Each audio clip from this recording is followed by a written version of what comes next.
Inicio a esta charla, a esta actividad eh, que tenemos para el día de hoy.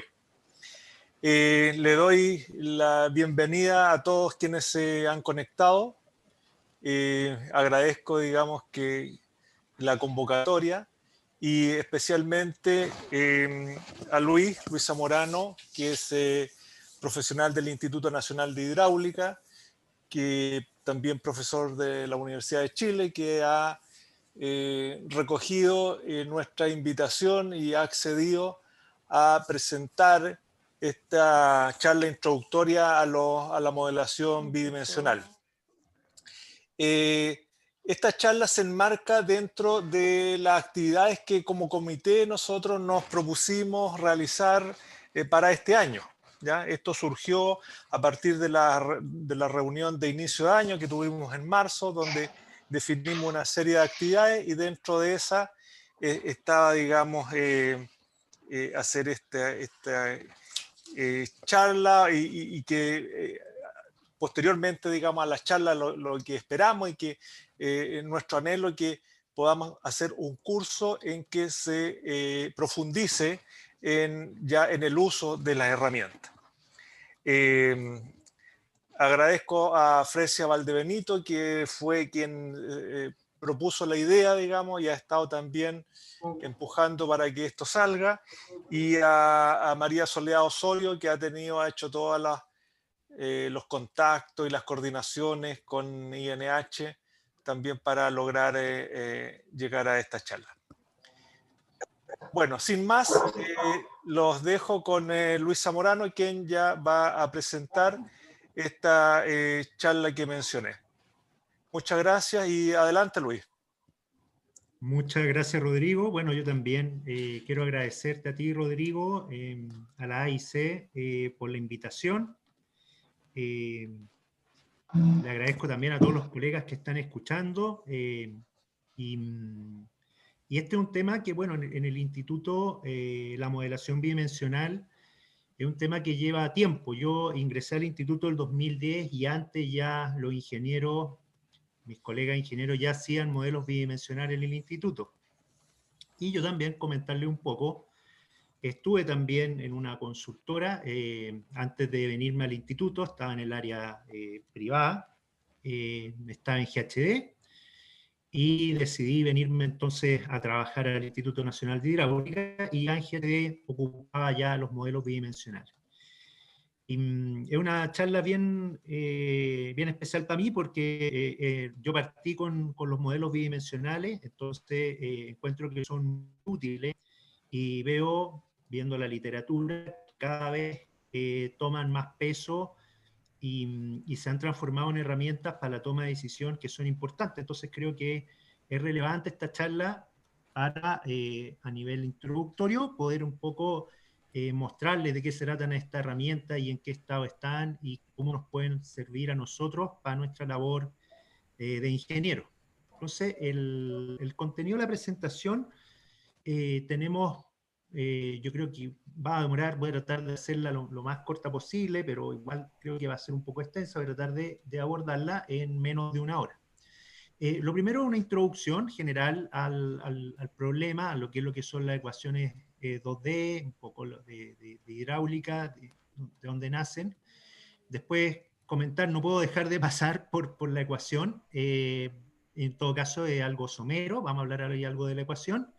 Y después un poco les quiero comentar revisión bibliográfica de en qué están los modelos 2D hoy día y probablemente si es que hacemos un curso, al menos de las herramientas que nosotros utilizamos. Las herramientas que nosotros utilizamos van presentando cambios en el tiempo, están en continuo desarrollo. Por ejemplo, Liber, el Telemac, que ya les voy a contar qué es lo que son, y van mejorando ya, van incorporando nuevas cosas y eso es un poco lo que les quiero comentar. Finalmente, hay otra etapa que creo que es importante de presentar, que es un poco hablar de aplicaciones que más bien las quiero enfocar en un benchmark, que es para ver qué tan bien andan los modelos respecto a la realidad, porque la idea de un modelo es tener una representación de algo que sea aplicable, ¿verdad? Que sea como un modelo físico que represente la realidad. Y finalmente, algunos trabajos que hemos usado los modelos 2D siempre es bueno mostrar ya el estado donde aterrizamos estas ecuaciones y las podemos aplicar, y es un poco lo que les quiero mostrar de algunos trabajos de los últimos 2 años que hemos estado haciendo. ¿Mm? Entonces, bueno, primero que encuentro que es relevante explicar un poco la escala espacio-temporal en la cual uno aplica las ecuaciones. En ese sentido, estos modelos 2D, en general, uno los puede aplicar en otro, se puede expandir un poquito más, un poquito menos, pero hablando de escalas de tiempo, los modelos 2D nos permiten abordar problemas de minutos al orden de años, ¿ya? O sea, por ejemplo, nosotros podemos modelar una crecida en un estuario y las crecidas están dentro de este rango. Una crecida típica, si uno quiere ver un estudio de inundación, estamos hablando entre 1 a 5 días, ¿verdad? Si uno quiere ver, por ejemplo, una interacción de un fluido con alguna estructura, uno igual podría ocupar esta herramienta y ahí estamos del orden de la hora, ¿ya? O finalmente, si yo quiero modelar una onda de marea, un ciclo entero, más o menos 30 días, podría estar corriendo un modelo. Y si ya quiero modelar cosas estacionales o cambios, estamos alrededor de un año. Así que este modelo, esta ecuación, está dentro de este orden, ¿ya? Hay, claro, en investigación usos que superan estas barreras. Hay algunos modelos que se han dejado corriendo por 3, 4 años, por ejemplo, para ver temas de transporte de sedimento en estuario, pero ya cuando uno ya, por ejemplo, quiere ir a 100, ya tiene que modificar la ecuación. Les voy a comentar un poco de eso, ¿ya? Pero tiene que ocupar ya otra herramienta.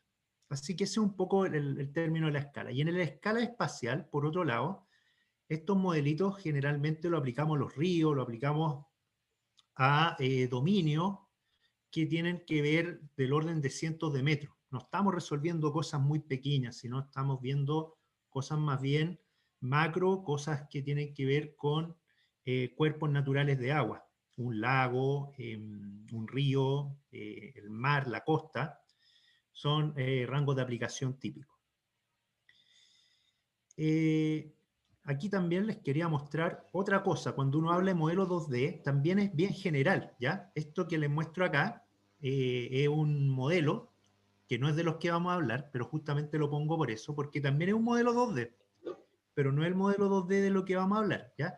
Este modelo 2D es un modelo que ocupa una técnica que se llama SPH y que es un modelo 2D que tiene que ver, o que lo hicimos, para estudiar la curvatura de un salto de esquí, esto que está acá, y ver el efecto que tiene el chorro en la salida. Entonces, por ejemplo, aquí comparamos dos radios de curvatura y se puede ver que el chorro tiene un cambio en su dirección de salida, considerando entonces la modificación que hicimos en el radio curvatura. Estos modelos, que son 2D, se denominan modelos 2D con una B corta, ¿ya? De vertical. Y los modelos que nosotros vamos a hablar ahora son los 2DH, horizontal. Esos son los modelos que queremos conversar y que vamos a... Así que eso es una aclaratoria y aprovechamos ahí de mostrar un modelito. Los modelos 2D derivan su ecuación de la ecuación de Navier-Stokes. Y básicamente uno, para poder llegar a la ecuación, tiene que hacer simplificaciones. Entonces, una de las simplificaciones típicas es suponer que el fluido es incompresible. Si bien existen Shallow Water Equation, que es el nombre de la ecuación que vamos a conversar, para, por ejemplo, la atmósfera, las aplicaciones nuestras de hidrodinámica suponen que nosotros estamos en un fluido que es incompresible. La otra suposición es una suposición de agua somera, que tiene relación con que las escalas de la profundidad, o sea, la profundidad respecto a la longitud de onda, cuando hablamos, por ejemplo, de una crecida, una crecida uno lo puede ver como una onda, o por ejemplo el oleaje, pero el oleaje en sí, tal como lo conocemos, tiene distintos periodos. Entonces los periodos de ondas cortas, como por ejemplo las olas del mar, no son resueltos por esta ecuación. Estas son ondas largas en profundidades pequeñas, ¿ya? Entonces las escalas verticales, como las vamos a ver, las vamos a expresar. Yo les voy a explicar un poquito más eso en detalle y qué significa. Entonces, suponiendo que estamos en aguas someras y suponiendo también que estamos en una presión hidrostática, lo que quiere decir básicamente es que el peso o la presión que va a haber justo abajo en el fondo va a deberse solamente al peso del agua. Eso un poco en palabras simples que significa que estemos con una presión hidrostática. Y con esos supuestos yo puedo llegar ya a la ecuación de Saint-Venant o la Shallow Water Equation. Después existen otros supuestos, que es, por ejemplo, no suponer que yo estoy con una presión hidrostática y puedo llegar a una ecuación que es la ecuación de Boussinesq, ¿ya? Estos dos caballeros que están acá, esta es una foto de Saint-Venant y acá está una foto de Boussinesq. Boussinesq fue alumno, fue discípulo de Saint-Venant. Mi opinión personal es que en este caso, no pasa muchas veces, pero en este caso, el discípulo, a mi impresión, superó al maestro. Pero, y por eso yo estoy nombrando aquí, puse aquí a Willy Hager, que es un hidráulico muy dedicado a la modelación física, que trabaja en Suiza. Willy Hager encontró unos escritos entre ellos dos, y quería comentarle algunas cosas que son de la parte histórica, que lo encuentro bastante apasionante. Las personalidades que tienen son personas muy, que tienen la ética muy en alto, ¿ya? A mí me encantó Saint-Venant, voy a acuñar ahí una frase que dejó, y que encuentro que muestra un poco la personalidad que él tiene. Él además, quiero mostrar, puse aquí la fecha de su paper, ¿ya? La ecuación de Saint-Venant, que es la ecuación que vamos a hablar ahora, se publicó en el año 1871. Quiero que vean cuándo nació Saint-Venant, en 1796. Cuando él publicó, si hacemos ahí el cálculo, tenía más o menos 75 años. Y en este paper que está acá abajo, ahí está la correspondencia, todo el diálogo que hubo, todo el raciocinio que hubo entre Saint-Venant y Boussinesq. Muy interesante. Así que si pueden buscarlo y pueden ver ese paper, que insisto, muestra parte humana, los temas también, feliz año nuevo, y tiene todo un diálogo muy rico de la calidad de las personas de estos dos personajes históricos de estos padres de la hidráulica.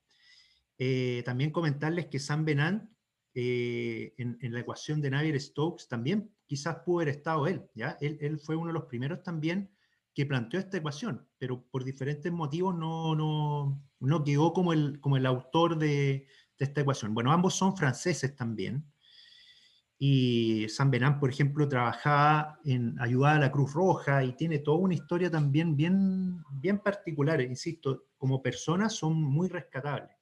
Acá tiene una frase, desire humble perfection and don't not strive to make it noticed. Que habla un poco, como les digo, de la calidad humana de estos personajes de la hidráulica, ¿ya? Entrando ya un poco en la materia, como les decía, nosotros estamos suponiendo que, o el Saint-Venant supone que el flujo es incompresible, lo que les comentaba, la presión hidrostática y las distribuciones de la velocidad. La velocidad vertical, en este sentido, en esta ecuación es despreciable, no tenemos velocidades verticales. Por lo tanto, la velocidad es horizontal y la promediamos horizontalmente. También Hola, cabe no mencionar, escucho. ¿me escuchan o no? ¿O poco? Sí, sí se Yo escucha. escucho bien, yo escucho Ya. bien. Sí. Si no puedo subir el micrófono. Ya. La velocidad también, la velocidad local, también la promediamos en el tiempo, ya, o sea, estas fluctuaciones turbulentas no las incluimos en la ecuación. Entonces hay hartas cosas que uno simplifica.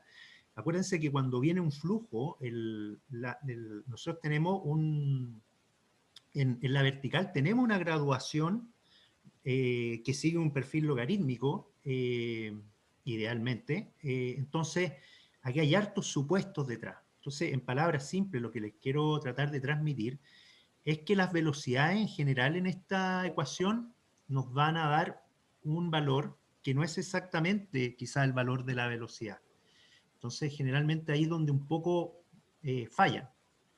En cambio, si la superficie libre, si cumplimos el asumir presión hidrostática, en general se cumple, va a ser un valor que va a ser bastante mejor representado. El supuesto, por ejemplo, aquí solamente para mostrarle algunos monos, cuando uno tiene, por ejemplo, un eje hidráulico como el siguiente, en esta parte tenemos un flujo rápidamente variado, donde en realidad tenemos presiones no hidrostáticas, ¿ya? En esta parte también, donde el chute, donde tenemos una componente vertical importante, también tenemos presiones no hidrostáticas. Aquí cuando ya llega, tenemos presiones hidrostáticas, viene el resalto, donde también tenemos presiones hidrostáticas, y de hecho esta ecuación nos sirve para detectar resalto. Sin embargo, las velocidades de acá, tenemos velocidades inversas en un resalto, que en realidad este modelo no es capaz de representarlas. Aquí tenemos unos flujos tridimensionales bien claros. Tenemos un flujo que está haciendo como hago yo con el cursor, ¿ya? Y tenemos acá en la caída ya presiones no hidrostáticas. Así que hay que considerar que esta ecuación es muy utilizada, pero existen también algunas circunstancias donde no podríamos aplicarla porque los supuestos que estamos considerando no son válidos. Finalmente, otra cosa que es típica en el uso, yo puse aquí una ecuación de Burger, que es una ecuación también que tiene una parte advectiva y una parte difusiva en mecanismos de transporte. Cuando yo tengo, por ejemplo, una ola y la modelo solamente como advectiva, la forma de la ola no me va a cambiar, ¿ya? Cuando la muevo, sí la puedo mover, sí la voy a ver viajar, pero no va a cambiar de forma. Y en la naturaleza lo que observamos es que a medida que un surge, una onda viaja, también esta se deforma, tiene su deformación, ¿ya? Y esa deformación, que la observó Boussinesq en sus papers, habla bastante de eso, está acá, ¿ya? Está en el término difusivo. Así que en general tratamos de incluir ese término, pero este término de acá, la viscosidad, que tratamos siempre de hablar, y Boussinesq la separa en una viscosidad, eh, molecular, y la viscosidad de torbellino, la separa en dos, y en el fondo también la hace trabajar en función de las deformaciones del flujo. Entonces eso también lo podemos incluir en nuestra ecuación de San Venant. Y lo otro, bueno, la rugosidad de fondo. Aquí tengo una flecha que debiese ir acá, al C sub D.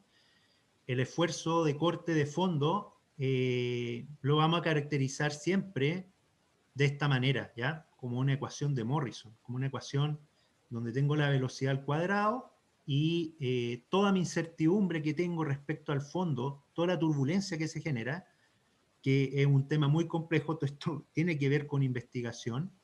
Estamos resumiéndolo en un único término, ¿ya? Aquí hay mucha incertidumbre, mucha de la hidráulica del detalle, que lo estamos resumiendo en un único término, es S sub D, y que al final hay muchos caminos para representar S sub D, y uno es, por ejemplo, el que más utilizamos nosotros, la ecuación de Manning. Y ese es parte de nuestro desconocimiento. Ocupamos la ecuación de Manning para representar la rugosidad, que en realidad es una pérdida de carga bien local producto de la turbulencia. Y la representamos en esta ecuación a partir de ese C sub D. Finalmente, esta es la ecuación ya de San Venant. Tenemos acá dos bloques, por decirlo así. Uno es la conservación de la masa, que todos conocemos, que está acá, y tenemos también la conservación del momento. Solo para no entrar en los detalles, esto después lo podemos conversar, a mí me gustan harto las ecuaciones, pero decir que el factor forzante de la ecuación es este término que está acá, 1 ρ g por eta. Eta es la superficie libre, ¿ya? Acá hay otros lugares que colocan h como la profundidad del canal entero, pero entendiendo que en el fondo eta es la superficie libre, uno lo que está escribiendo acá es que la aceleración del flujo se debe básicamente a este triangulito que está acá, a las diferencias de la superficie libre, a las diferencias del eta. Al tener una diferencia en la superficie libre, yo lo que tengo en la práctica es una diferencia de presión, que lo tengo representado como este triangulito acá, y que si suponemos presión hidrostática, yo en la cara de abajo de ese triangulito lo puedo representar como eta rho g, ¿ya? Como el pesito del agua que tiene este triangulito. Y en el fondo, si yo integro la fuerza en este triángulo, como fuerza, voy a obtener este término que está acá, que en el fondo es el mismo término que tenemos acá en la ecuación diferencial. Y siempre en las ecuaciones diferenciales tenemos gradientes, ¿ya? Lo que nos importa es cómo cambia la presión en el eje X, cómo cambia en un espacio diferencial pequeño. Y eso es lo que acelera el flujo. Todo el efecto en esta ecuación está dado por este término de acá. Porque estos términos de acá son la advección, y acá, bueno, no tenemos la difusión, ¿ya? Son las advecciones que tenemos en el eje X y en el eje Y. Esto en particular es el eje X y este en el eje Y, y todo lo otro entonces son advectivos. Entonces, el gran acelerador o el proceso físico que mueve el agua son las diferencias de presión.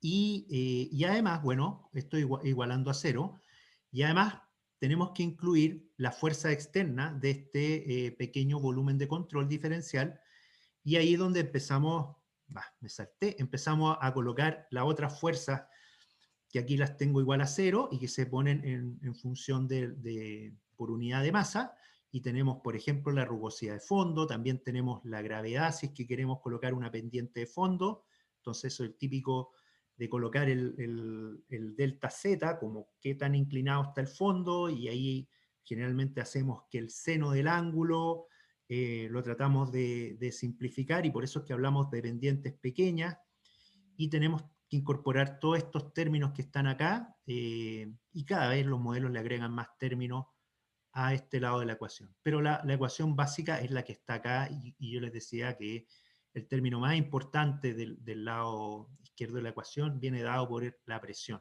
¿ya? Por las diferencias, esas pequeñitas diferencias de presión. Acá hay un libro, el primer libro es muy completo de la ecuación de Shallow-Water, y después están los otros clásicos, Eleuterio Toro, tiene también un libro, él es un matemático de, si mal no recuerdo, de la Universidad Austral o de Temuco, pero que es muy conocido a nivel mundial, ¿ya? Él hace clase en Inglaterra, él está radicado en Inglaterra.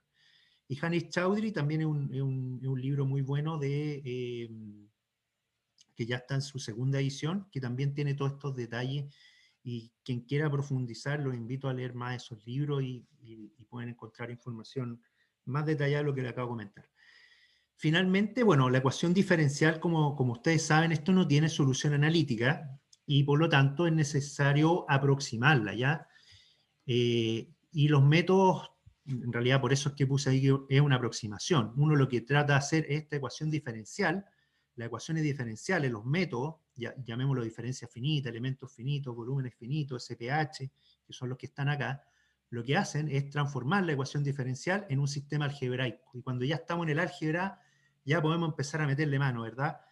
Y ahí rápidamente hay que tratar de que ese sistema algebraico sea generalmente un sistema lineal, porque si lo transformamos en un sistema lineal, ya tenemos una matriz, y ya tenemos, los matemáticos nos prestan herramientas para que los computadores puedan solucionar esos sistemas algebraicos. Y ahí viene todo un mundo, que es un poco lo que hacemos en el curso ahí con el Yarko, de buscarle solución, y explicamos qué es lo que es un método implícito, explícito, con correctores, sin correctores, cómo se resuelven las matrices, con proceso iterativo, sin proceso iterativo, y aquí tiene una típica discretización de una malla estructurada. Esos son el último paso que uno hace ya de la ecuación diferencial, para poder trabajarla ya con los computadores y poder darle el sentido práctico. ¿Mm? Y eso es un poco lo que hacen todos estos software que estoy nombrando acá. Aquí tomé una foto y puse nombres de distintos software que están en un estado maduro de práctica. Eso quiere decir que profesionales en consultoras, en las universidades, lo usan ya para obtener resultados prácticos para nuestros trabajos de ingeniería.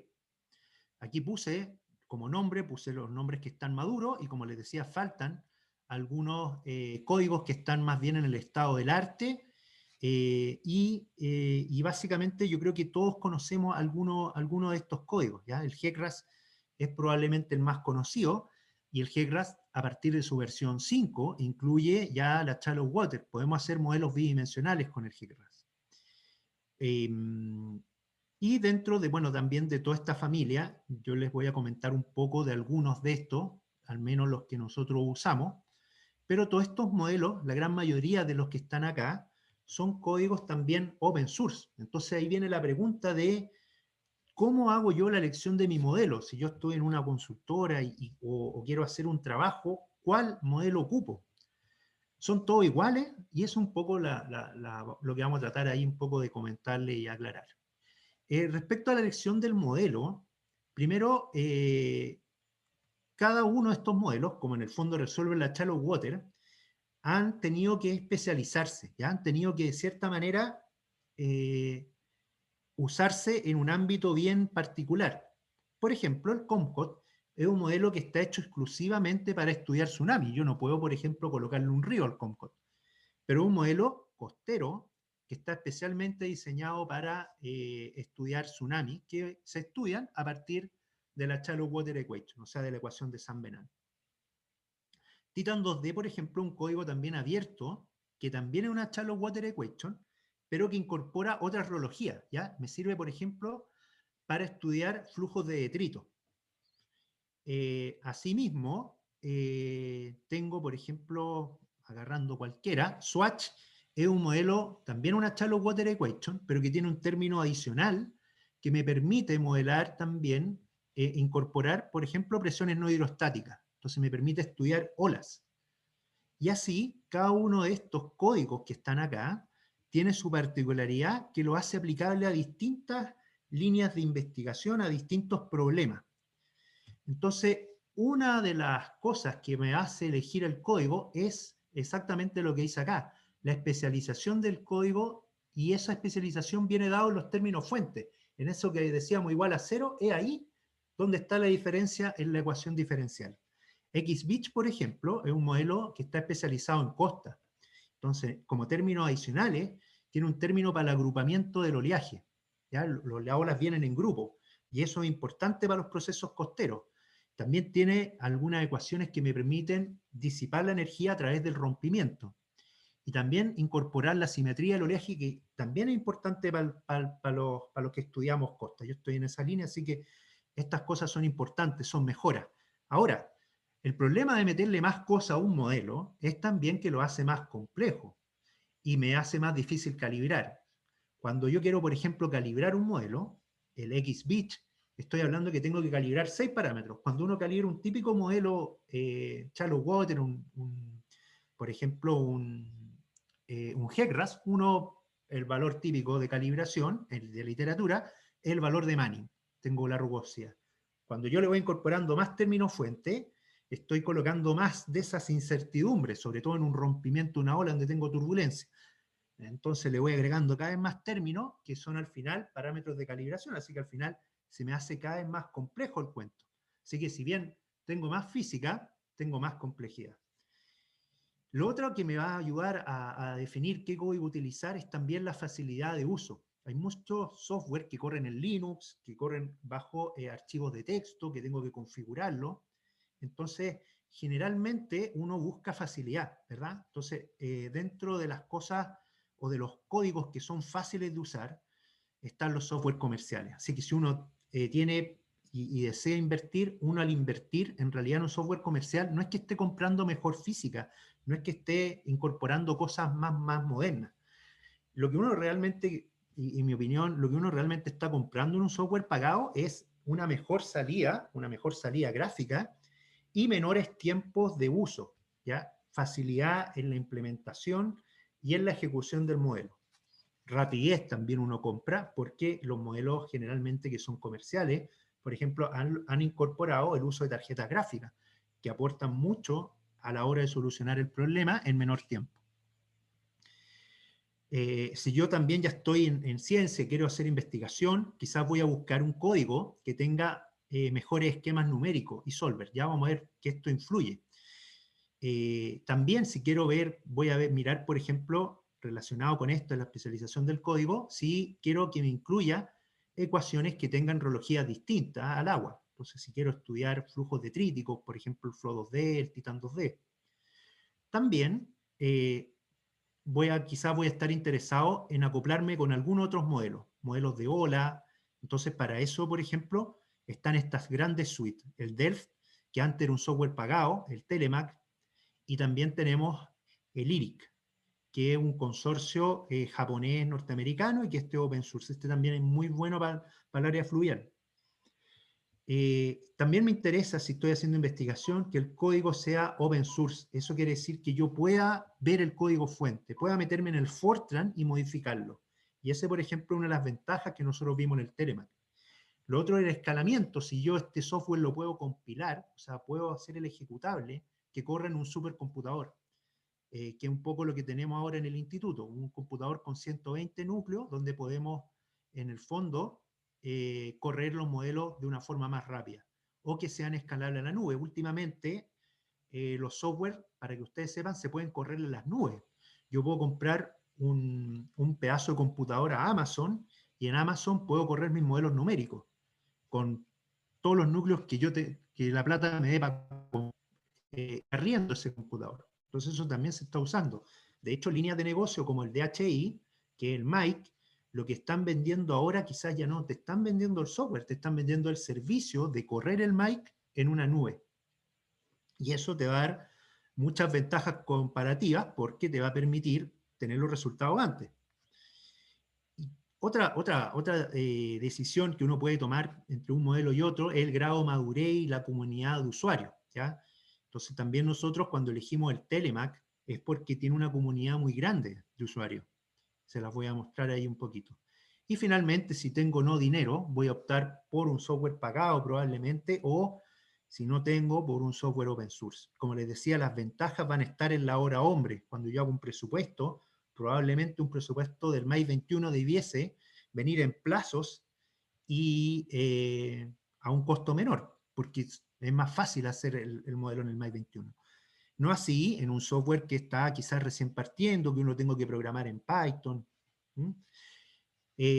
Ahora actualmente también les quería comentar, también quería aprovechar de decirles que los software open source están por todos lados. O sea, no era como antes cuando yo partí, que no habían muchas alternativas de poder mirar afuera. Ahora prácticamente aquí, esto era para otras presentaciones, yo aquí me lo mostraba a los chicos, aquí estoy tratando de mostrar distintas ecuaciones, esta es la nuestra, la que estamos tratando hoy día, pero si yo quiero resolver olas, tengo alternativas open source para todas las ecuaciones que estoy resolviendo. Así que no hay excusa de que uno no tiene plata para tratar de resolver un problema de hidráulica a partir de la modelación numérica. Siempre están los códigos open source ya prácticamente en todas las líneas donde antes existían solamente software comerciales. Así que eso también abre muchas oportunidades para expandir un poco todos los problemas de hidráulica y poder tratarlos a través de los modelos numéricos. A ver, ¿por qué no avanza? Ahí sí. Como visión personal, bueno, yo les comentaba, y esto viene en resumido, yo partí con estos, con los modelos del MAI 21, que les tengo un respeto, mucho respeto y mucho cariño. Trabajé con el modelo, primero con el HD, que es en diferencias finitas y que es un balazo modelo. Para hacer diferencias finitas es muy, muy rápido, muy optimizado, ocupa AVI, y es un modelo muy, muy bueno, pero muy caro, ¿ya? O sea, un software de esta característica, si uno quiere comprar una licencia perpetua, debe estar alrededor de los 10, 12 millones de pesos, ¿ya? Y después ellos implementaron las mallas flexibles a partir de un esquema de volúmenes finitos. Yo partí con estos software y creo que son muy buenos, son muy amigables, muy amistosos, pero en algún minuto a uno le empiezan a quedar como medio chicos. Y voy a explicar por qué. Después la etapa de modelación, quería también comentarles cuáles son las etapas de modelación. Esto es bien rápido. Uno para hacer un modelo tiene que hacer, siempre que uno tiene una malla, tiene que hacer un preproceso, tiene que interpolar los datos batimétricos, crear la grilla, y la grilla, en el caso de las mallas no estructuradas, uno le da resolución en las zonas de interés, ¿ya? Entonces todo este tiene un trabajo, tiene una cantidad de horas previas. Después de hacer ese preproceso, yo me voy al cálculo, y eso también tiene una cantidad de horas importante, no solo del computador. Esto, por ejemplo, es un supercomputador, un HPC, como los que les mostraba, o les comentaba.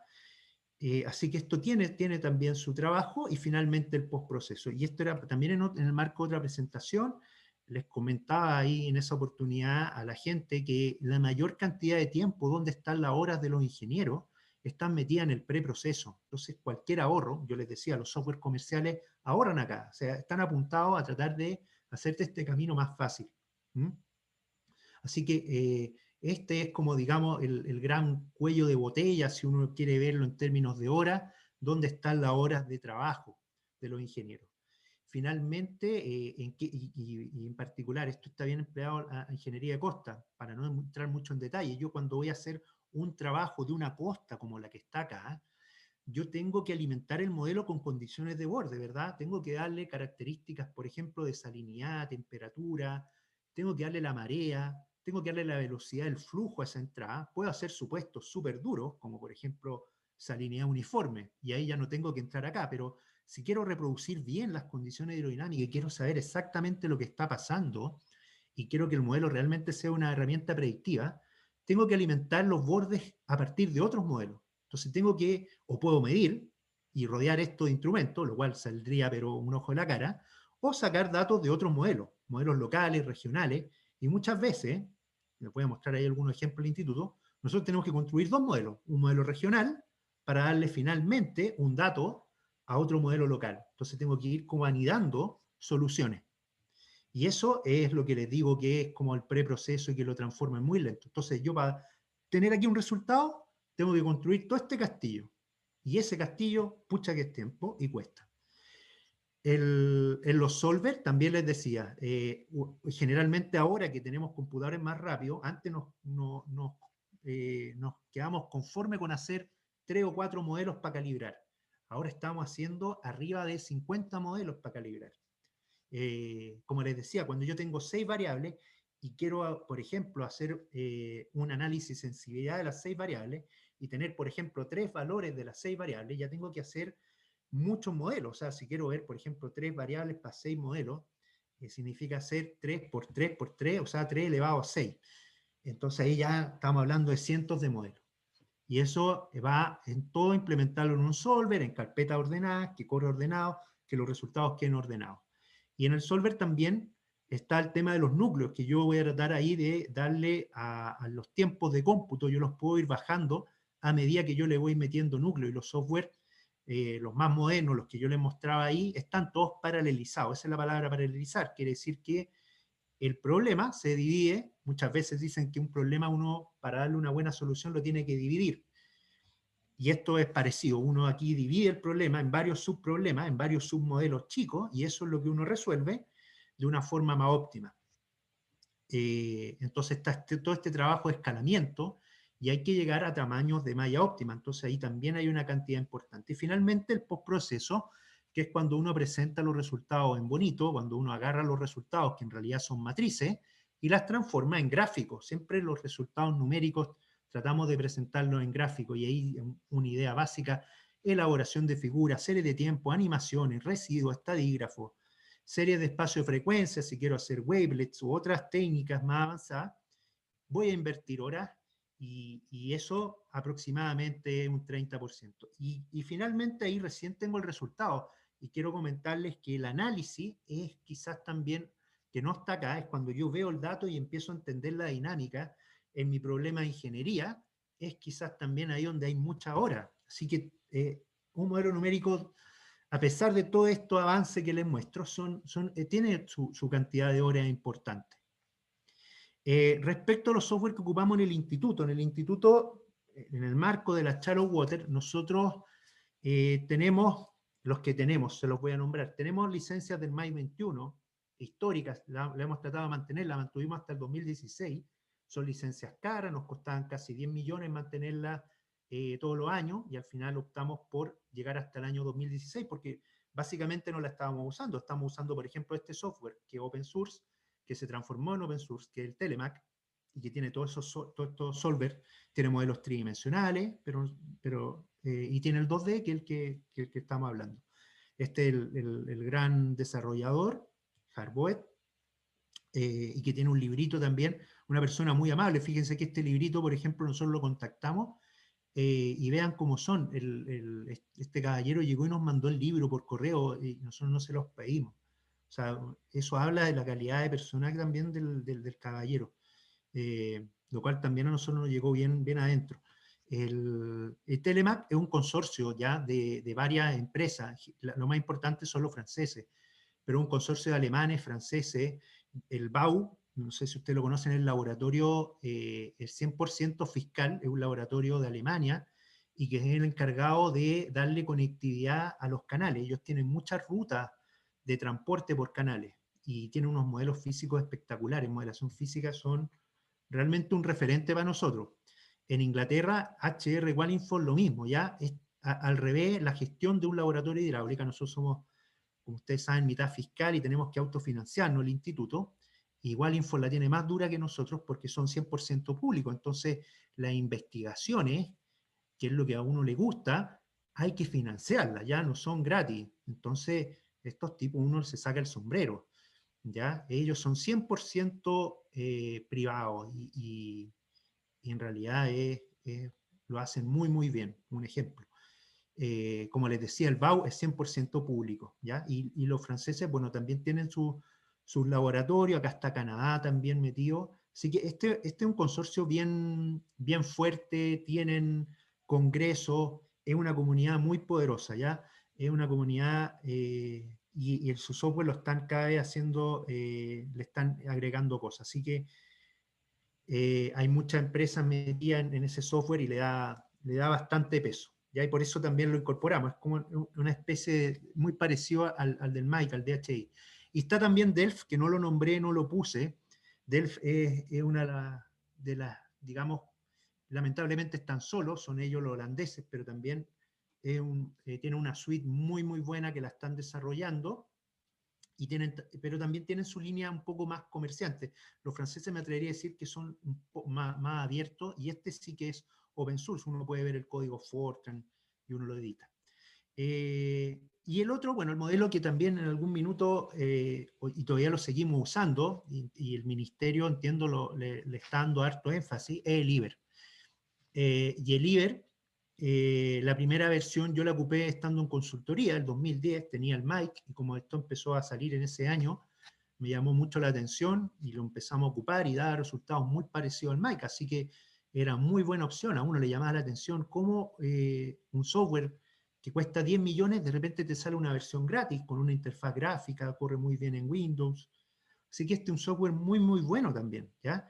Y las versiones 3, la versión nueva, va a tener paralelización en GPU, o sea, se va a poder ocupar con tarjetas gráficas, lo cual va a permitir, aquí no se alcanza a ver, pero esa línea que está acá representa un poco cómo corre el modelo con la tarjeta gráfica. Entonces estos son los tiempos, y pueden ver cómo se reducen, cómo con la paso de reducir el tiempo en muchos órdenes de magnitud. Entonces los modelos van a correr muy rápido, y insisto, eso del punto de vista de la práctica va a querer que en realidad las soluciones de ingeniería no tengan solo 3 modelos, sino que tengan 50 modelos.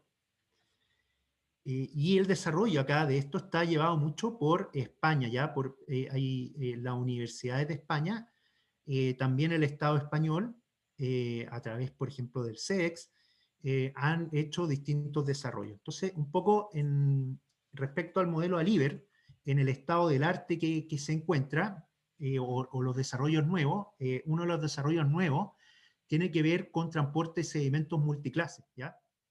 Que eso ya lo tenía el Telemac. Entonces, por ejemplo, podemos tener granulometrías distintas y podemos modelarlas. Ya podemos modelar distintas capas de sedimento con distintas granulometrías, y esas son las cosas nuevas que trae el IBER. Otra cosa nueva que trae el IBER es que están incorporando modelos de rheología distinta al agua, ¿ya? Entonces, por ejemplo, este es un estudio bastante reciente, 2020, del European Geological Union, se publicó ahí, y tiene que ver con avalanchas de nieve. Entonces también están incorporando ecuaciones nuevas. Entonces es un modelo muy atractivo para invertirle tiempo, para poder incorporarlo dentro de las filas de herramientas que ustedes pueden utilizar en consultoría. Es un modelo también fácil de usar. Así que tiene hartas ventajas, y un modelo que está creciendo, ya no un modelo activo. La comunidad, eso sí, respecto al Telemac, es una comunidad bastante más pequeña, y por eso es que vienen a Latinoamérica, como es un software desarrollado por españoles, está el idioma, la cercanía también cultural, que les permite un poco acercar ese modelo a nosotros, ¿ya?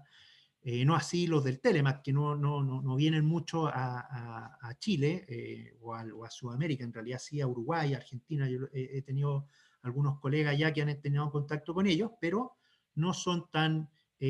los chinos, por ejemplo, sí se están metiendo en el Telemac. Y en Telemac, que era este otro software que también les recomiendo, que es el que ocupamos nosotros, ellos incorporaron, por ejemplo, algunas otras ecuaciones de cierre de turbulencia en los modelos 2D, que está acá, de Sparrard-Alamaraz.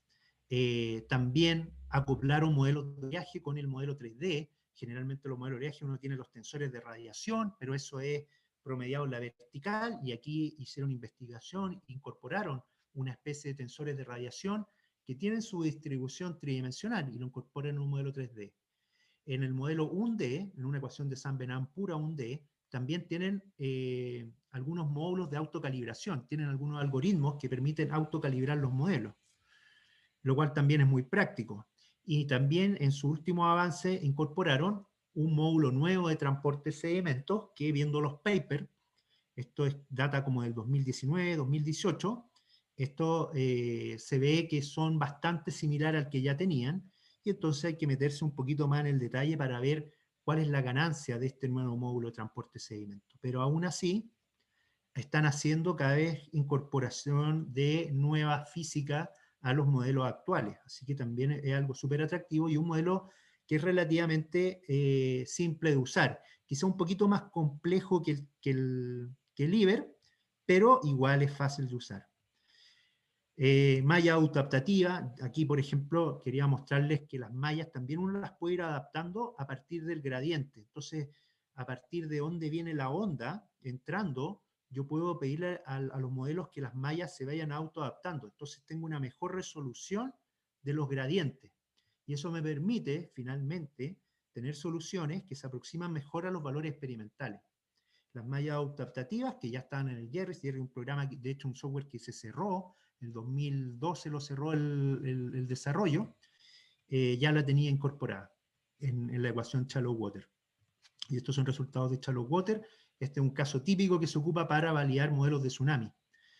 Finalmente, en temas también del estado del arte, comentarles que en los modelos, por ejemplo, de Shallow Water Equation, existen otras modificaciones, algunas simplificaciones, que me permiten tener áreas de inundación donde las zonas son más bien planas. Yo creo que para nuestra realidad no nos serviría mucho, pero por ejemplo para un área urbana típica, y si yo me como los términos advectivos, voy a tener una ecuación difusiva solamente, pero me permite tener tiempos de modelación muy cortos, ya del orden de segundos. Aquí los modelos son prácticamente, esta es la carta de inundación, en forma instantánea, así de rápido. ¿Y para qué sirve eso? Para unas nuevas líneas de investigación, porque cuando nosotros hemos hecho, por ejemplo, planos de inundación, en general lo que estamos haciendo es describir un evento. Entonces, por ejemplo, para un río decimos, mira, esto para un periodo de retorno de 100 años, este es el área, este es para el 50 y este es para el de 10, y ahí cerramos un poco y uno se hace la idea de la inundación. Y cuando nosotros, por ejemplo, estamos en costas tenemos una mayor variabilidad. Entonces, lo que estamos haciendo en costa, por ejemplo, para mí, es no describir determinísticamente una inundación a partir, por ejemplo, de un evento de 1812, sino es describirlo probabilísticamente. Es, si tú estás parado en esta calle, la probabilidad que un tsunami, independiente del tamaño que sea, la probabilidad de que se inunde donde tú estás parado es de un 5% ante un evento tsunami. Y eso requiere ocupar, por ejemplo, una metodología basada en Monte Carlo, es decir, yo modelo 1000 tsunamis, y para tener 1000 cartas de inundación, claro, ahí el computador tiene que estar corriendo mucho rato, y para eso son estos modelos que están ahí arriba, ¿ya? Para tener resultados en corto tiempo y poder tener cartas de inundación asociadas a probabilidades, o un enfoque un poco más moderno de las metodologías clásicas que tenemos para hacer cartas de inundación. Tenemos también, por ejemplo, acá el trabajo de Adrián Pedroso, que vino también al Congreso de la SOCHIT, por allá por el penúltimo congreso, lo trajo el Pato Catalán de la Santa María, a presentarnos este software que ya ha ido avanzando en su desarrollo, y este es un modelo para inundación urbana, un poco como los software como el Mike Chi, tiene todo, uno le puede incorporar toda la red urbana, y en este caso el Adrián nos mostraba cosas fantásticas. Ellos habían hecho instrumentos propios en Ciudad de México y habían podido de cierta manera calibrar este modelo. ¿Y para qué lo calibraban? Porque lo ocupaban para hacer un forecasting. Entonces tienen una lluvia y pueden saber con horas de antelación cuáles son las zonas que se les van a inundar y pueden de cierta manera tomar decisiones. Y esos modelos los tienen bien calibrados, tienen calibrados la lluvia, la parte hidrológica, que es donde está la mayor incertidumbre, y la parte hidráulica a partir de estos modelos, que corren bastante rápido. Ya esto, insisto, no ocupan la shallow water, tienen algunas modificaciones, pero que permiten tener cartas de inundación en zonas planas en un tiempo muy, muy corto. Y eso un poco lo que yo les tengo como estado del arte, ¿ya? Quería también, ya centrándome en el Telemac y en el IBER, quería mostrarle algunos benchmarks. Benchmarks nosotros le llamamos cuando nosotros comparamos modelos contra resultados experimentales, cuando uno quiere ver cómo da el modelo. Entonces, por ejemplo, estos son unos benchmarks que se hicieron en Inglaterra, un documento que lo pidió lo pagó, digamos, no sé si el ministerio, pero la CONAMA de ellos, el Ministerio de Medio Ambiente, pagó esto para hacer una comparación de los modelos 2D. Entonces, dentro de las comparaciones, hicieron unos 8 tests, más o menos, y esos tests los compararon entre distintos modelos. Entonces, en este en particular, es un modelo que viene un frente de onda, y vemos cómo se inunda en ese punto y en ese punto, y se comparan los distintos modelos. Y aquí podemos ver con puntos cómo da el modelo del Telemac, y vemos que se ajusta muy bien a los otros modelos que se compararon, ¿ya? De hecho, aquí están también los otros modelitos que yo les decía que son, ese por ejemplo, Easy Fast Dim, esos son los modelos que yo les digo que son rápidos. Claro, no reproducen muy bien esta parte inercial porque no tienen las ecuaciones adecuadas, pero sí la cota de inundación está. Entonces, si uno quiere ocupar esas herramientas, tiene que tener las limitaciones, pero dan también buenos resultados. Ahí está el punto 1 y el punto 2, y podemos ver que el Telemac también. Este es un paper del 2020, en el IBER ellos también quisieron hacer esos mismos benchmarks, y los resultados son muy comparables a los otros modelos. ¿Ya? El IBER, considerando ecuaciones de primer orden, de segundo orden, que son los seteos típicos del IBER, que los podemos ver después en un curso, de HDD también es otro seteo del método volumen infinito, tanto dentro del rango de los que dan los otros modelos. Así que se parecen bastante. Esta es otra prueba en la cual uno inunda estas cavidades, y para no entrar en mayor detalle, este es el resultado del IBER. Se pueden ver pequeñas diferencias muy marginales cuando uno va cambiando el orden de la solución, del esquema numérico, y podemos ver también cómo da el Telemac, que da un poquito más abajo que el grupo de los modelos, y digamos el IBER también da un poquito más abajo, ¿ya? Lo mismo en el punto 12, me la voy a saltar para avanzar porque veo que ya la hora me está agarrando, ya llevamos harto ratito. Y también este otro modelo típico, caso típico de benchmark, que es una quebrada, ¿ya? O sea, una quebrada con pendiente, algo más realista, y podemos ver también que el Telemac va por el medio, ya se centra bastante bien respecto a todos los otros modelos, al MAIC 21, está dentro de lo que dan los modelos. Una cosa, los modelos no dan todo iguales, ya aquí las diferencias, por ejemplo, aquí estamos hablando en metros, pueden haber 50 metros de error, un poco lo que nosotros usamos como rebaño, así que son cosas que los esquemas numéricos en algunas condiciones nos pueden generar órdenes de magnitud. Eso igual creo que es importante mencionarles que en algunas condiciones existen diferencias y básicamente se ven por los esquemas numéricos. Así que no todos los modelos, no por ser la misma shallow water les va a dar el mismo resultado, ¿ya? Hay que tener ahí en consideración los esquemas y cómo se resuelve cada una de las ecuaciones. Tenemos acá otro resultado respecto a los procesos de inundación. Tenemos también acá en la misma cuenca, y podemos ver, por ejemplo, que el Telemac en su esquema de elementos finitos, el Telemac ocupa elementos finitos, también tiene volúmenes finitos. De hecho, también podríamos resolver la misma ecuación que resuelve el IBER, ¿ya? O sea, tiene el esquema de Rho, así que podemos ocuparlo muy parecido o similar a un IBER. Este otro comparación experimental, esto es una compuerta en la cual abro, esto está lleno de agua, abro la compuerta y la hago chocar contra esta estructura, y contra esta estructura puedo comparar altura y presiones. Este también es un típico caso de benchmark de los modelos 2D. Una cosa importante, el Telemac se demoró 1 minuto 39 segundos en correr, y para hacerlo comparable, el modelo más parecido, el de 7 minutos. O sea, el esquema de elementos finitos es mucho, mucho más rápido que el esquema de volúmenes finitos que tiene el IBER. Ahora, bueno, 7, 1 minuto es un tiempo razonable que uno puede esperar. Aquí en morado también está el resultado experimental, y se puede ver también lo otro que le quiero aprovechar de mostrar, es que las limitaciones propias de la ecuación hacen, y también de los esquemas numéricos, hacen que en algunas circunstancias, bueno, aquí estamos hablando de 10 centímetros, 4 centímetros, ya para efectos cuando somos ingenieros esto no importa mucho, cuando estamos en ciencia estos son resultados abismalmente distintos.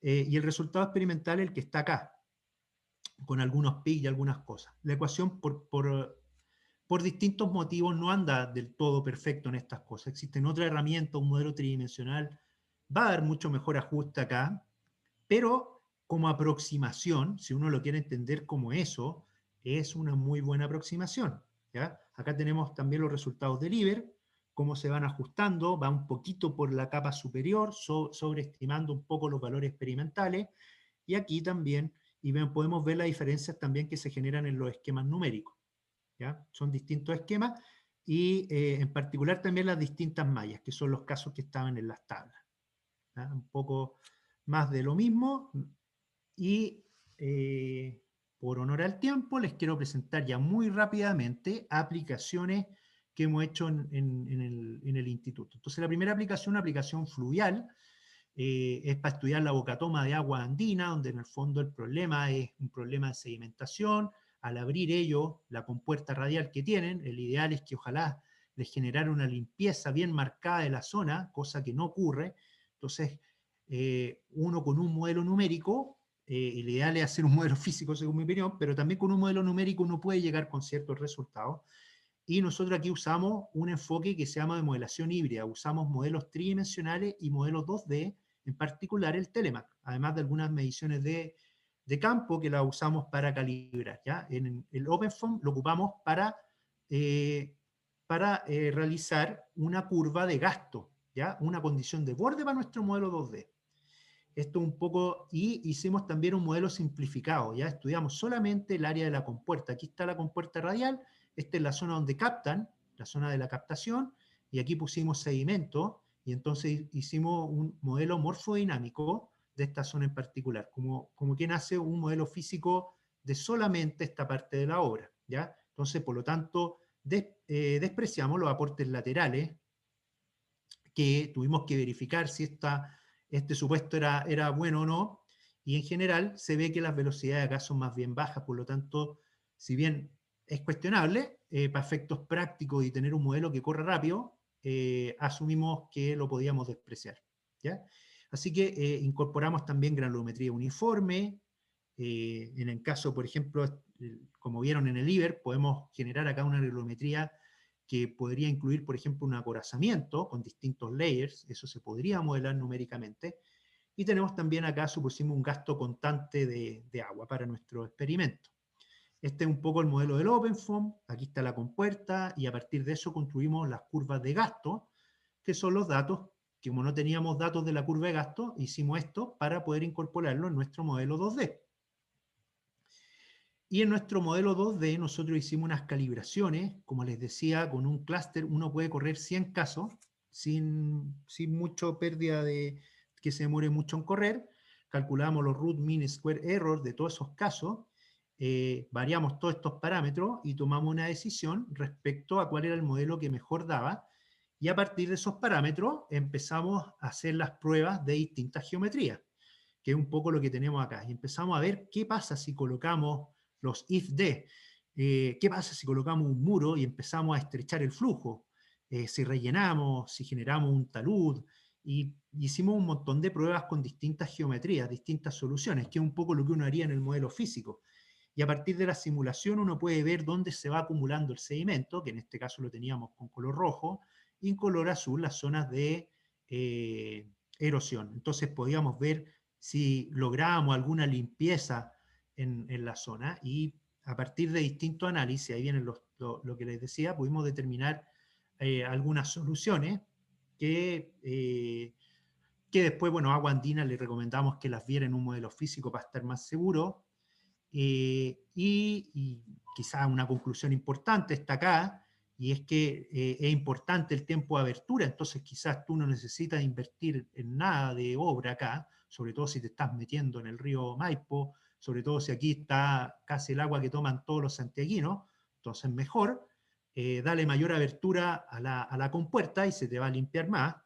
Es un poco las cosas que pudimos ver con los modelos numéricos, y también aprendizaje. Los modelos de transporte de sedimentos son complejos de calibrar, ocupamos otros modelos 3D con otras técnicas, y vimos que el enfoque híbrido, ocupar dos herramientas, modelos 3D con 2D, genera un costo-beneficio importante en términos de tiempo. Y pudimos darle también algunas indicaciones o encaminar la solución para el cliente ante sus dudas. Este es un proyecto, ya viendo el área costera marítima, que sé que hay muy buenas consultoras, ojalá ya me estén escuchando ahí algunos colegas. Este es un estudio que hicimos para la Católica, ya para la Universidad Católica. Nos pidieron hacer un modelo 2D de el canal de Chacao, porque ellos tenían un FONDEF, y en su FONDEF nos pidieron, o sea, el FONDEF, estaban viendo energías marinas, y una zona muy atractiva ahí, justo donde está el puente, que también el instituto estuvimos viendo también las pilas del puente. Entonces la universidad nos pidió que hiciéramos un modelo, y lo construimos de esta manera, y este modelo, la complejidad que tiene es que tenemos dos frentes de agua, entonces tenemos que hacer una buena condición que esté bien sincronizada entre este borde y este borde. Para los que han hecho dos frentes de agua, esto es un modelo que tiene sus complicaciones. Y ahí está la malla. Este lo hicimos con el MAI 21, ¿ya? Y yo no me acordaba mucho, este lo hicimos como el 2013, por ahí. Pero lo que recalcamos acá es que para calibrar el modelo hicimos unas funciones de transferencia, para poder ver cómo son las mareas en el borde. Aquí también la gente del instituto hizo mediciones, instalamos equipo ASP, instalamos mariógrafo, y pudimos de cierta manera caracterizar bien las mareas. Y como pueden ver, la ecuación de San Venant es una ecuación hermosa, se comporta muy bien, reproduce muy bien la altura de las mareas, ¿ya? Aquí casi no se distingue, pero aquí hay una línea azul y una línea roja, y esa línea azul y esa línea roja calzan bastante bien.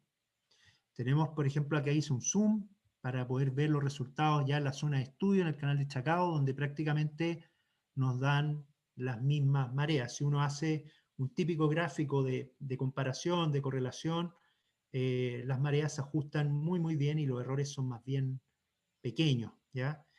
Eso se logra también porque las fases de las mareas de la onda calzan bien. Y tuvimos una correlación de bastantes 9, lo que no se da mucho, ¿ya? Esto es entre golpe de suerte y también harto trabajo. Para poder calibrar un modelo también dejar presente esto como está en el marco de la investigación, esto no es una única corrida y me abracé y me dio esto, ¿ya? Esto tiene harto trabajo, son muchas corridas de calibración. Y para también mostrarles, acá tenemos las corrientes ASP, y ya las corrientes ya se empiezan a ver algunas diferencias, y es porque, y aquí tenemos un gráfico de correlación, entonces la altura, nuevamente lo que les comentaba, la altura, esta ecuación de San Venant le da al callo, pero en las corrientes, con todos los supuestos que tenemos, andan relativamente bien, y nos dan como una buena aproximación, pero no son exactamente los valores, y eso, bueno, básicamente, insisto, se debe a los supuestos que hay detrás de la ecuación. Velocidades promediadas, que uno las promedia en el tiempo, entonces todo lo que es el efecto de la turbulencia también no está incluido. Seguimos en esa misma línea marítima, también construimos este modelito, este ya es más nuevo, esto fue el 2018, un modelo en los canales del sur, y aquí lo que queríamos estudiar era una región que está frente o un poco más al norte del fiordo de Aysén, ya en un canal interior, con toda la complejidad de la batimetría. En construir este modelito y en tenerlo calibrado nos demoramos alrededor de 3-4 meses. Ya un modelo bastante más complejo, una malla muy fina, para poder llegar bien con la onda de marea acá. Y nuestro cliente fue la Universidad de Chile. Y construimos este modelito para tirar la onda de marea. Eso es la modelación de 30 días. A ver si avanzo. Y los resultados fueron tan buenos como el otro modelo. Ya esto fue hecho con Telemac.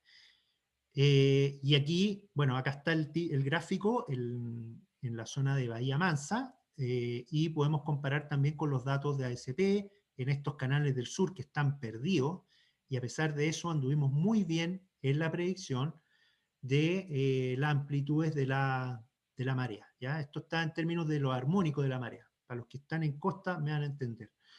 Y lo que van las corrientes los pusimos como una rosita y podemos ver que el modelo tiende a darme algo parecido a las corrientes de los ASP. ¿Ya? Aquí es donde, como insisto, el modelito para las corrientes no andan tan bien, pero es una buena aproximación, nos da una muy buena idea de las corrientes que hay.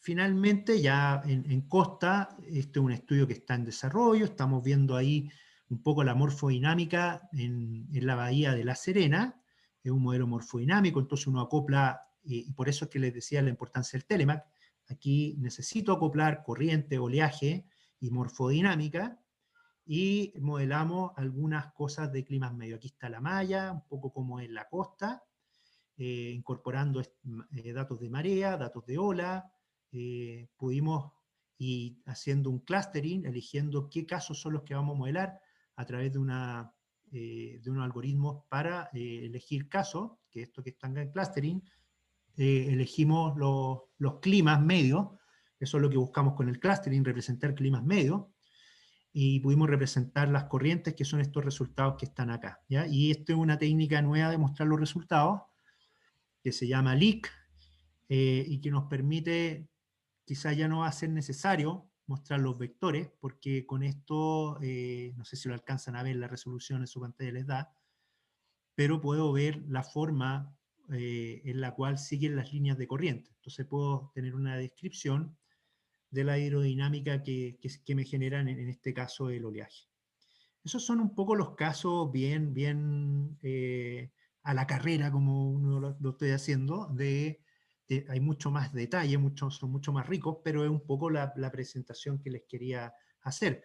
Así que ahora, bueno, eso un poco, nuevamente le doy las gracias a la invitación, por habernos invitado, por haber considerado el instituto, y quedamos a la disposición de ustedes de armar un curso de lo que ustedes necesiten, de lo que quieran.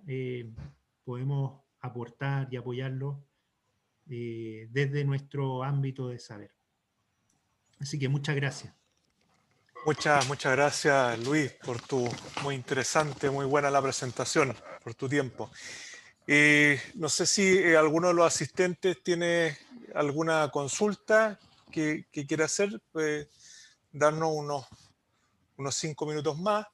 Y tal como lo mencioné al principio, lo que viene después de esta charla introductoria es que vamos a hacer un sondeo a nivel de los socios, del interés por participar de este curso que estamos pensando, y que de haber interés los insto, digamos, a que se manifiesten.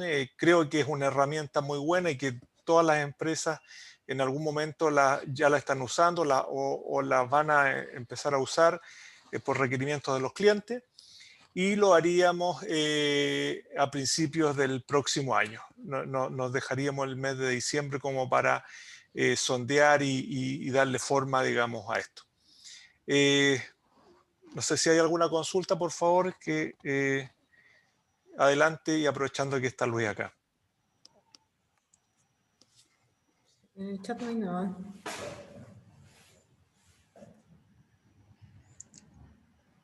Juan Sepúlveda parece que tiene una consulta. Sí, él tiene una consulta. Juan.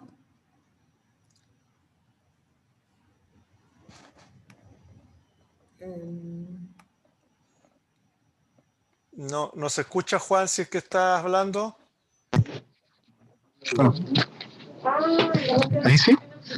Sí, ahí te escuchamos. Ya, perfecto. Con respecto a los modelos o sea, para los fenómenos hidráulicos no hidrostáticos, por ejemplo, rápidos de descarga, disipadores. eh, tengo entendido que, por ejemplo, los más usados a nivel de consultoría es el ECRAS, pero el ECRAS tiene ciertas limitaciones dependientes por la aproximación del seno de teta, por ejemplo, que hasta Claro, 10% puede. ¿Qué claro. otros software se pueden ocupar para estas situaciones que son bastante frecuentes? Modelación de repente de canales de saneamiento, protecciones que tienen más de un 10%. Claro, claro. Efectivamente, GECRAS tiene, como depende de esta misma ecuación, y tiene estos supuestos, tú muy bien dices, que tiene estas limitaciones. Así que, y de hecho, nosotros el 2015, un paper que mandamos a la SOCHIT, queríamos mostrar justamente cuando estos modelos fallan y los errores que dan dentro del orden. Hicimos un modelo muy parecido a esto, donde el modelo no daba, ¿ya? Ahora, para poder resolver ese problema desde el punto de vista numérico, existen alternativas, ¿ya? La alternativa computacional más barata es pasarte a esto, ¿ya? A una suposición no hidrostática. Entonces yo tengo que modificar la ecuación de Saint-Venant. Y eso me genera dos grandes caminos, dos grandes sets de ecuaciones. Uno son las sets de ecuaciones de Boussinesq, o lo otro es incorporar algunos términos a las ecuaciones de Saint-Venant, que se llaman ecuaciones de Saint-Venant extendidas. Es en la línea de los 2D. Y en esa línea de los 2D, yéndonos acá a los modelitos que están acá, por el lado de los modelos que incorporan términos como eso, están estos dos de acá, ¿ya? Swatch, Fanwave, el Telemac también tiene una ecuación de Boussinesq, ¿ya? Y me atrevería a decir que esos son los que están acá, ¿ya? En 2D, en 2D. Ahora, existe otro camino, que son los 3D, pasarnos a 3 dimensiones. En 3 dimensiones también está esta misma división, ¿ya? Están los hidrostáticos y los no hidrostáticos. Y en 3D uno también puede resolver eso con un modelo no hidrostático. Y por ejemplo, en modelos 3D no hidrostáticos tenemos acá el Telemac. El DELF 3D yo tengo dudas si se puede colocar no hidrostático. Tengo dudas. El Mike 3 tiene ecuaciones no hidrostáticas, así que también lo puedes tratar con modelos no hidrostáticos. Puedes seguir mejorando la ecuación, ¿ya? Esos son los modelos 3D. Después te puede ir a ecuaciones que son más parecidas a la ecuación de Navier-Stokes, que es resolver con una RANS. Y si uno tiene superficie libre, uno lo resuelve con BOF, que se llama Volume of Fluid, que es pasar a un modelo muy cercano acá, donde ya no entro acá, esto está todo resuelto acá, no entro a suponer, excepto incompresibilidad, digamos que me quedo aquí. Y esos modelos son mucho más costosos computacionalmente. Por ejemplo, el OpenFOAM es un software gratuito que tiene un flujo tridimensional con el cual podría responder. Este otro RANS, ¿ya? Esto que te muestro acá, justo tiene un rápido. Esta ecuación es un SPH que resuelve RANS, resuelve como te decía, pero en 2D. Y este sí es un modelo que me está resolviendo las presiones acá, la variación de las presiones a lo largo. Así que este modelo sí me puede representar la parte no hidrostática. Y entonces, en síntesis, respondiendo a tu pregunta, existen herramientas, pero no en la ecuación de Saint-Venant, sin modificarla. Tenemos que modificarla para poder incorporar términos no hidrostáticos. Y las herramientas, por ejemplo, son este modelo. Este modelo se llama esfera, pero están fuera del rango de las ecuaciones típicas 2D. Ocupar un GECRAS te va a dar igual un resultado. Siempre los modelos tiran resultados. Y probablemente aquí hay que verlo caso a caso. Quizás aquí me estoy tirando muy a la piscina, pero probablemente si tu variación en la presión hidrostática es pequeña, el resultado no va a andar tan malo. ¿Ya? Todo depende por ejemplo, qué tan inclinado esté esto. Si esto es como una cascada, claramente no hay nada que hacer, el GECRAS no te va a servir. Pero si la pendiente no es tan fuerte, está en una pendiente de unos sobre, como tú bien dices, un buen límite puede ser el 10%. Eso quizá habría que verlo en un paper. Puede que el modelo, a pesar de que no sea el adecuado, te dé algún resultado que esté dentro de un orden para poder aplicarlo a un proyecto de ingeniería. Pero yo creo que tienes que pasar tu modelo 3D. Pero el paso a 3D obviamente es casi, el costo computacional ya queda fuera de los computadores de oficina, me imagino, para un modelo 3D. Mira, este modelito que está acá, que yo te mostraba, este corre en un notebook. ¿Ya? Este modelito es súper barato computacionalmente. Sigue siendo un 2D. Si yo le doy una dimensión más, claro, ahí ya empieza a escapar un poco a los computadores de oficina. Pero también quiero aprovechar de comentarte que la tecnología va avanzando muy rápido. Hay una cosa que se llama ley de Moore, que va hablando básicamente, en realidad habla de otras cosas, pero una simplificación de la ley de Moore es que habla que los computadores van cada 2 años, duplicando su capacidad. Así que, si bien probablemente un computador de oficina del 2018, 2017 queda corto para un 3D, no es raro que para un 2022, así de cerca te lo planteo, un 3D sea factible en tiempo razonable. No es raro para nosotros, por ejemplo, dejar el computador corriendo todo el fin de semana. Uno lo deja el viernes y el lunes ya tenéis los resultados. Y en ese ámbito, quizá un computador de escritorio de última generación, un 2020, puede que te corra un 3D. Así que los 3D vienen. Los 2D están, a mi modo de ver, están en el estado de la práctica. Yo sé que muchos consultores como ustedes ya lo usan regularmente y el 3D pronto va a ser de su herramienta. No lo dudo, en 10 años más vienen. Había otra presentación que yo tenía, podría también alargarme acá un poco, pero muestro un poco cómo Boeing, el mismo caballero Spallard, que es el que hace la ecuación de turbulencia, un investigador de Boeing, ese caballero tiene una presentación muy interesante que ellos empiezan a dejar los túneles de viento. Bueno, yo como institución que nos gustan los modelos físicos, quizás me estoy pisando un poco el pelo de la cola, diciéndote que si están dejando los túneles de viento, los modelos físicos pronto van a desaparecer. Yo creo que no es así, pero este caballero sí está hablando de que cada vez los estudios que ellos hacen con los aviones se van a hacer cada vez más con herramientas tridimensionales y que a futuro, él decía el 2080, se van a hacer prácticamente todas con modelos tridimensionales, con una técnica que se llama DNS. No sé si van a llegar a DNS, yo me imagino que falta todavía para eso. Pero yo creo que puedes enfocar tu problema en 3D. Actualmente, si mete horas y entrena a alguien, podría entrar en el mundo del 3D y darle solución a tu problema. Gracias, Luis. Hay otra pregunta acá de Nati. Dice, hola, ¿se puede importar el modelo desde Civil a ambos programas? Sí, mira, bueno, eso uno usualmente lo hace, ¿ya? Cuando uno habla de Civil, yo le entiendo que el modelo de terreno. El modelo de terreno propiamente tal, que es un CAD, uno lo transforma en un modelo de terreno digital en formato del modelo. En todos los modelos 2D es una práctica habitual pasar de la curva de nivel, por decirlo así, que viene en CAD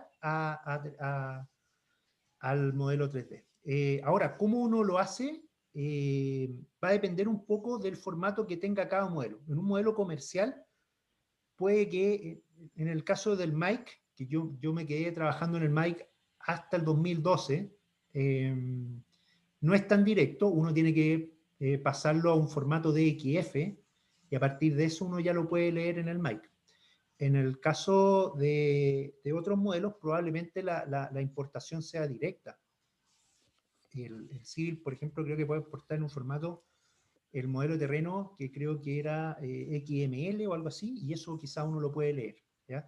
Pero llevándolo a la respuesta del IBER y del Telemac. En el Telemac yo paso ese XML a un archivo de texto en .xz lo hablo con una herramienta que se llama Bluekenue, que esto ya puede ser ya en el mismo curso, y con los puntos Bluekenue construyo un DEM, construyo una malla, una grilla regular, y eso ya es mi modelo de terreno. En el IBER, él trae una herramienta que yo puedo importar el DXF, y a partir de ese DXF yo puedo importar el modelo de terreno. Hay tutoriales en internet, si están urgidos con eso, que lo pueden encontrar. Después, si hacemos el curso, eso va por default. O sea, por default vamos a mostrar cómo se hace eso, ¿ya? Porque eso es parte de la práctica de todo eso. Siempre vamos a querer pasar curvas de nivel a modelos de terreno. Gracias, Luis. Tenemos otra pregunta de Manuel Pineda. Dice, hola a todos, gracias por la invitación, muy buena la charla. Quería preguntar si Luis ha realizado algún modelo 2D de socavación en pilas de puente y si lo ha comparado con los resultados del canal que tienen en el INH y con las expresiones del manual de carreteras que nos pudiera comentar. Gracias. Ya. A ver, en modelos 2D con pila de puente no he hecho. Modelos 3D de socavación sí he hecho. Así que la primera pregunta no he hecho. Comparar con el modelo que tenemos de canal del instituto está un tema de memoria, ¿ya? Es una memoria que está pendiente. Así que si hay alguien interesado que quiera hacer su memoria o quiera hacer un posgrado quizá ahí con la Chile, con el Yarco, podemos de cierta manera armar ese estudio. Está interesante, ¿ya? Ahora, en la literatura hay mucho gallo que ha hecho eso, ¿ya? Muchas personas lo han hecho. De hecho, hace poco los profes tuvieron un doctorado que se hizo una comparación con un modelo cíclico, un modelo 3D, con marea, o sea, yendo para los dos lados, y la socavación que se genera en una pila. Se ha hecho mucho. Y en 3D los resultados son bastante prometedores, ¿ya? Ahora, igual hay que tratarlos con cuidado, ¿ya? Yo siempre soy cuidadoso. Yo en el transporte de sedimento, chuta, le tengo respeto, ¿ya? Ojalá siempre tener un valor experimental para compararse. Entonces, cuando uno no tiene nada y se tira al diseño, ya, ese resultado yo trataría de darle ciertos factores de seguridad, sobre todo para nuestros ríos, porque la socavación general es un tema. Aquí llegamos, sacamos, me voy a ir a otro área hidráulica, sacamos arena y se genera una degradación de los lechos, ¿ya? La explotación de áreos generalmente se hacen cerca de los ¿cómo es que se llama? De los puentes. Entonces, se suman cuestiones que son extra de los modelos, que hacen que yo para el diseño sea súper timorato.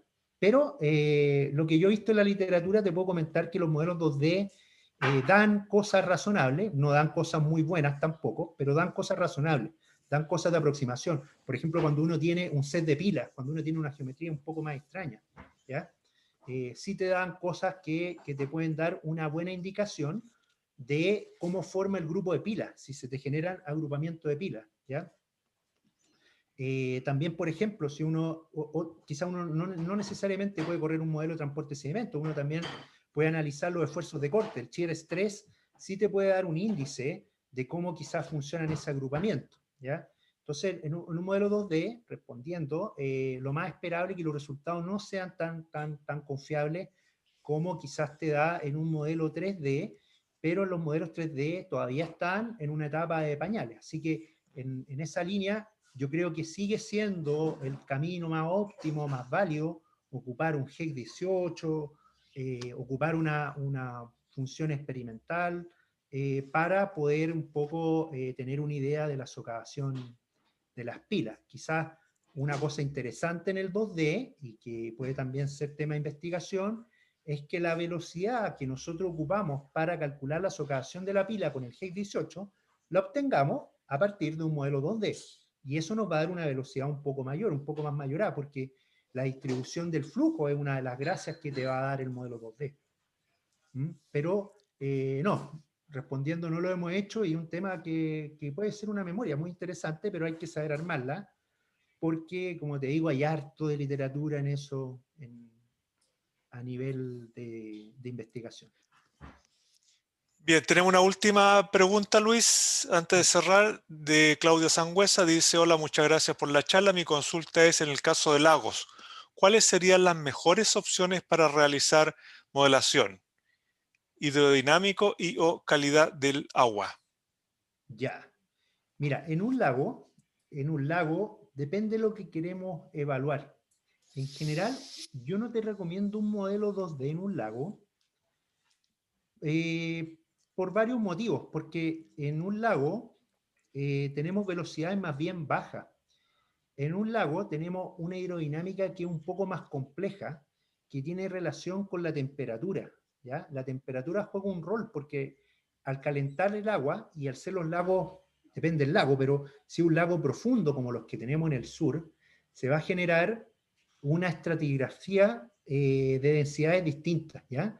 Y cuando se forma la estratigrafía, el viento que empieza a soplar empieza a generar un esfuerzo de corte sobre las capas que tienen una temperatura, por ejemplo, más alta, y hacen que esta, digamos, donde se forma esta estratigrafía que se llama pignoclina, se generen ondas, se generan como unas olas que se llaman ondas internas. Entonces el problema en ese sentido es un problema tridimensional. La hidrodinámica de un lago es compleja y es tridimensional. Entonces estos modelitos que suponen una única velocidad al horizontal quedan un poco cortos, para no decir que quedan cortos por completo en un problema de un lago.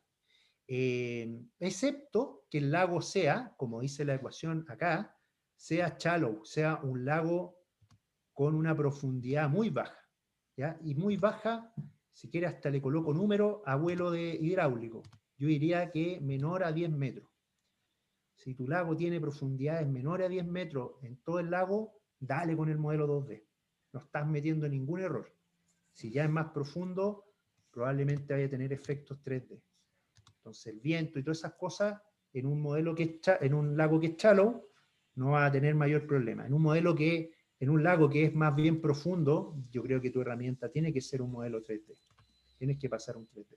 Sobre todo para temas de calidad del agua, ¿ya? Eso tiene que ser así. La estratigrafía te va a jugar un rol importante. Muy bien, pues. Le damos aquí un aplauso virtual a Luis a la distancia, porque la verdad que fue muy buena la presentación, tuvimos muy buena convocatoria. Muchas Yo gracias a todos los asesores. ¿Perdón? Que yo represento una institución, así que el aplauso también es para mis compañeros que en este caso hacen los modelos y todo, la gente que está al interior del instituto, los ingenieros. Por supuesto, lo hacemos extensivo también a ellos. Así es que quedamos para vernos en una próxima oportunidad y muchas gracias a todos. Gracias. Una sola cosa porque están preguntando. Sí, la presentación la vamos a subir a la página de la IC. Súper bien. ¿Ya? Una cosa, Sí. ¿te mandó Francisco la presentación o no? No, me la tiene que mandar. Ya, no, mira, es que yo le mandé a Francisco una que era como de las 10 de la mañana y yo le hice un pequeño retoque. Ya, Entonces mándame. la última versión la tiene Rodrigo. Ya. Yo te la puedo mandar, ¿ya? Yo se Pero lo voy esa a es pedir. solo para aclarar. Perfecto. Igual que la grabación va a estar, también la vamos a subir a la página. Súper bien. Gracias, Luis. Ya pues, muchas gracias. Chao. Se Adiós. pasaron, Bien. gracias. Gracias.